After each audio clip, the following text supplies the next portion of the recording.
তুমি কি মনে করো বলো তো নিজেকে? রক্তকরবীর রাজা? ভালো বলেছিস, ভালো বলেছিস। রক্তকরবীর রাজা। রক্তকরবীর রাজার সঙ্গে ঝগড়া হতো নন্দিনীর, সোহিনী দিদির নয়। তো নাম রাখাটা আমার বোধহয় একটু ভুল হয়ে গেছিল দিদি ভাই। কথা ঘুরিও না ঠাকুরদা। পুপে দিদি করো কেবল আমার নামটা তোমার দেওয়া, আর তোমার সেটা বলে ডাকতে ভালো লাগে বলে। সত্যি পুপে দিদি কেমন আছে একবার খোঁজ নাও। সেই অভিযোগটা তো ঠাকুরদাও তো করতে পারে দিদি ভাই।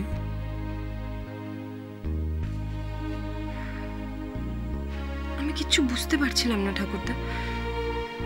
কি বুঝতে পারছিস না? যে আমার মনের ভেতরটা অমন করে কি করে পড়ে নিলে তুমি? কই, আমি নিজে তো পারিনি কখনো।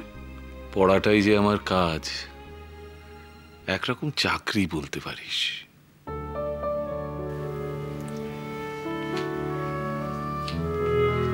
মানুষ বলতে এতদিন দুটো লোককে বুঝতাম ঠাকুরদা, একটা তুমি আর একটাই দাড়িওয়ালা মানুষটা।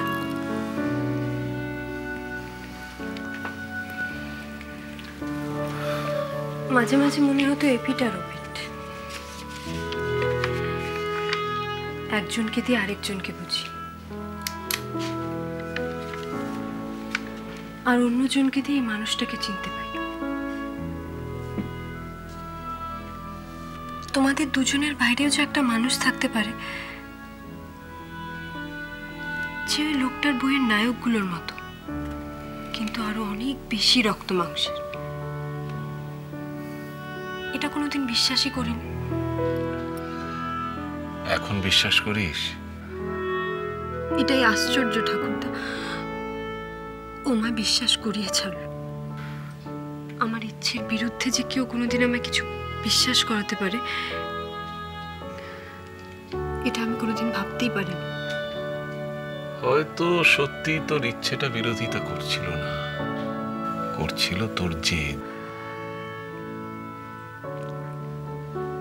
তাই হবে হয়তো, কিন্তু যখন জেদটা ভাঙলো, দেখলাম অনেকটা দেরি করে ফেলেছি। ও বিদেশ যাওয়াটা ঠিক করে ফেলেছে, পিছনের আর কোনো উপায় নেই। কষ্ট হচ্ছে দিদি ভাই? ওরও হচ্ছে। আর কি করবি বল? বিদায় করেছো যারে নয়ন জলে, এখন ফেরাবে তারে কিসের ছলে গো? বিদায় করেছো যারে আজি মধু সমীরণে নিশীথে কুসুম বনে, তারে কি পড়েছে মনে বকুল তলে, এখন ফিরাবে তারে কিসের ছলে গো? বিদায় করেছো যারে নয়ন জলে। মুশকিলটা কি জানো ঠাকুরদা? সবাই মনে করে আমার কেবল বাক্য বলাচ্ছে, কোনো নয়ন জল থাকতে নেই।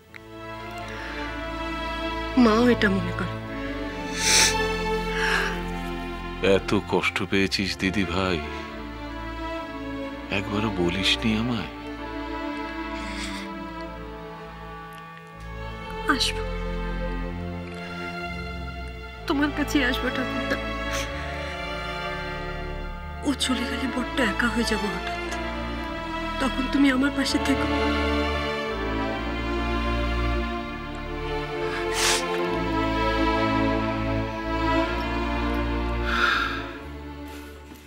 তোমার কি দরকার ছিল ঠাকুরদাকে গিয়ে সব খোলসা করে বলার? ও মেজা চালু, ও ঠিক আগে ভাগে বুঝেছে কেস জানাজানি হয়ে যাবে, তাই ট্রাভেল এজেন্টকে ফোন করে টিকিট ক্যান্সেল করেছে। বাবা, এত যদি তার বুদ্ধির দৌড় হয় তাহলে তো ধরে নিতে হবে মেয়ে খুব পরিৎকর্মা। এক কাজ করো, তোমরা দুজনে মিলে একটা পার্ট টাইম ট্রাভেল এজেন্সি খুলে ফেলো,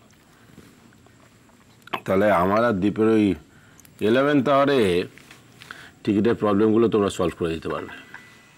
ভারী বয়ে গেছে আমার ওই কুচুটে মেয়ের সঙ্গে ট্রাভেল এজেন্সি করতে। আচ্ছা কেয়া, হাঁটুর বয়সী একটা মেয়ে, তার উপর তোমার এত রাগ কেন বলো তো? বেচারি ছোটবেলা থেকে বাবাকে পায়নি, আমাদের কাছেই তো আসবে। আমরা যদি ওকে একটু স্নেহ ভালোবাসা না দিতে পারি। বাবাকে কেন পাইনি এখন আমি বেশ বুঝতে পারছি। নিশ্চয়ই জন্মকুদুলে মেয়ে, পেট থেকে পড়েই বাবার সঙ্গে ঝগড়া শুরু করেছে। তাই বাবার মনে হয়েছে এই মেয়েকে মানুষ করার চাইতে বাপ বাপ করে কেটে পড়া অনেক ভালো। তোমার থিওরিটা ভালো, তবে রাগের মাথায় পুপেকে কখনো বলে দিও না। নিজের বাবা তো, খারাপ লাগতে পারে। তার মানে সেদিন ওকে বাড়ি থেকে তুলে এয়ারপোর্ট যাওয়া, এয়ারপোর্ট থেকে ফিরতি পথে ওকে বাড়িতে নামানো, এই এতক্ষণ আমি যাব না, তোমরা যাও। ভেবে দেখো এ ব্যাপারে তুমি আমাকে বিশ্বাস করবে কিনা। তবে তুমিও গেলে না, তোমার স্পাইরাও গেল না। এদিকে পুপে সি অফ করতে যাচ্ছি বলে দিব্যি হাত নাড়তে নাড়তে দ্বীপের সঙ্গে ফ্লাইটে উঠে গেল, আর তুমি বাড়িতে বসে নাক ডেকে ঘুমেলে। আমি চাপটুকু। আচ্ছা, তুমি কি বাবা না শত্রু? ঘর শত্রু। প্রদ্যুম্ন অবশ্য শ্রীকৃষ্ণ ছেলে, রাবণের ভাই নয়। কি করবে বলো কেয়া, সবার নাম তো আর ঠিক হয় না।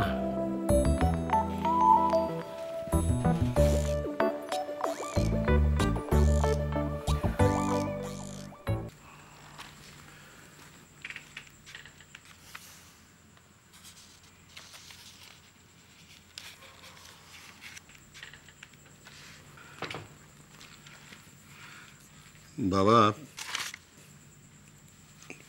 তোমাকে একটা খবর দেওয়া হয়নি, তুমি মন খারাপ করো না। কেউ অসুস্থ? না, সেরম কিছু নয়। তাহলে বুবাই বাড়ি ছেড়ে চলে গেছে।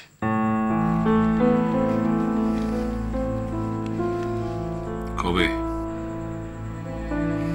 গতকাল। আর সেটা আমাকে তোমরা জানানোর প্রয়োজন পর্যন্ত বোধ করনি? জানাতাম, একটু সময় নিচ্ছিলাম।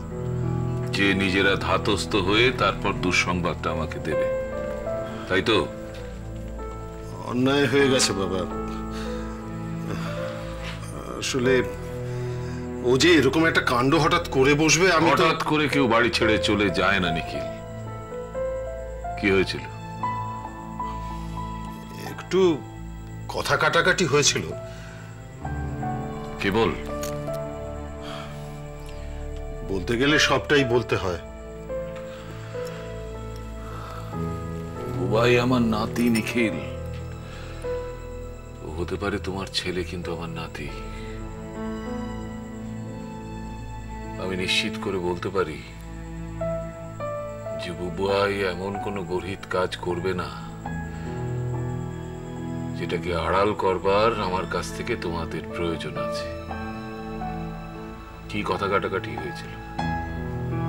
শুনলে তোমার খারাপ লাগবে বাবা।